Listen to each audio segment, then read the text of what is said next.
Hello বন্ধুরা, আজকে দেখো আমি বানাচ্ছি পাঞ্জাবিদের সর্ষে শাক। এই যে সর্ষা, পালক, বতুয়া তিনটা চিন মিলিয়ে এই দেখো আমি সর্ষে শাক করেছি। এখন আমি সর্ষে সোমবারা দেবো।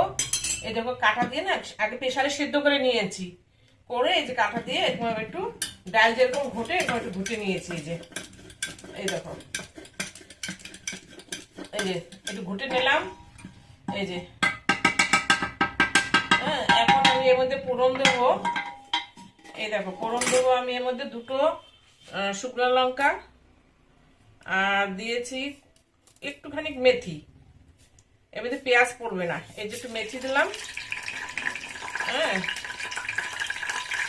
আর এই যে রসুন রসুনের ভাগটা একটু বেশি লাগে, কেন এই সর্ষে শাকটা খেতে রসুন আর টমেটো এই জিনিসটা বেশি লাগে। এই দেখো আমি এখন এই রসুন দিয়ে দিলাম।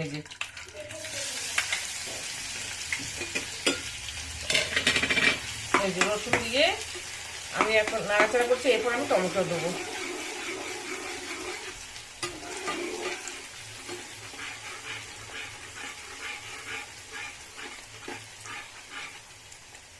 এই দেখো বন্ধুরা রসুন হচ্ছে।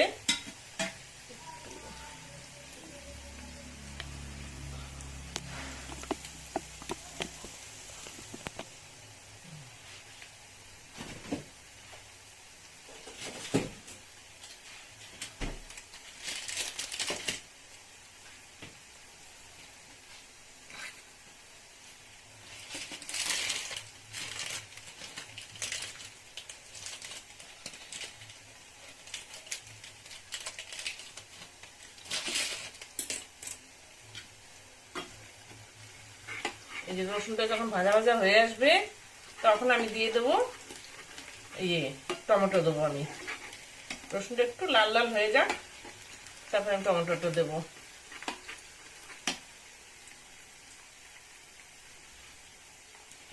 এই দেখো লাল লাল হয়নি এখনো রসুনটা।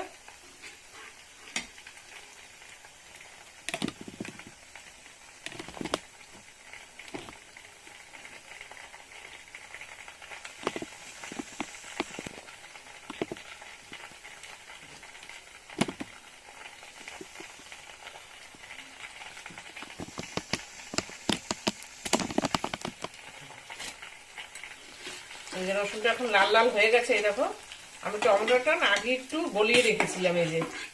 এই যে টমেটোটা আমি গলিয়ে রেখেছিলাম, এখন আমি দিয়ে দেবো টমেটোটা। এই যে